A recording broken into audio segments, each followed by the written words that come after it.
আমি যেভাবে সবাইকে বুঝি, কেউ আমাকে কেন বুঝতে পারে না? আমার কাছে সম্পর্কের অনেক মূল্য, তবুও আমি কেন কারো কাছে এতটা গুরুত্বপূর্ণ নয়? কেউ আমার সাথে খারাপ ব্যবহার করলেও আমি তার সাথে তেমনটা করতে পারি না। আমার কারণে কেউ কষ্ট পাক, সেটা আমি সহ্যই করতে পারি না। আমি যেভাবে ভালোবাসি, তোমার কাছে তেমন ভালোবাসা চাই না। কিন্তু যতটা ভালোবাসার কথা বলো, অন্তত ততটুকু তো ভালোবাসা দাও আমাকে। কখনো তো আমাকে মনে করো।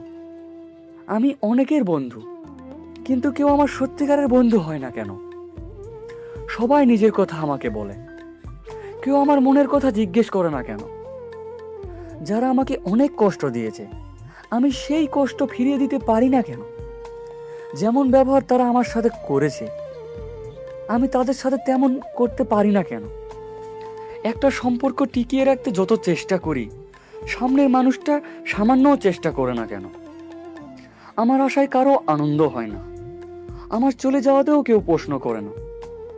আমি যতটা তাদের কথা ভাবি, তারা কি এক মুহূর্তও আমাকে ভাবে? তারা আমাকে দেখে ঠিকই, কিন্তু কখনো কি মন দিয়ে দেখে? সবার জন্মদিন আমার মনে থাকে, আর আমাকে তো কেউ শুভেচ্ছাও জানায় না। আমি তখনই বিশেষ, যখন তাদের কোনো কাজে লাগি, না হলে আমি যেন কারোই কিছু নয়। আমিও এখন পাথর হৃদয় হতে চাই, কারো প্রতি কোনো অনুভূতি রাখতে চাই না, কিন্তু পারি না। কারোর সাথে খারাপ ব্যবহার করা আমার দ্বারা হয় না। আমার ভিতরটা ভালোবাসায় ভরা। একবার আমাকে বোঝার চেষ্টা তো করো। একদিন শুধু মন দিয়ে এসে আমার পাশে বসো, কোনো স্বার্থ ছাড়া। একবার আমার সাথে কথা বলো, একবার তো বলো।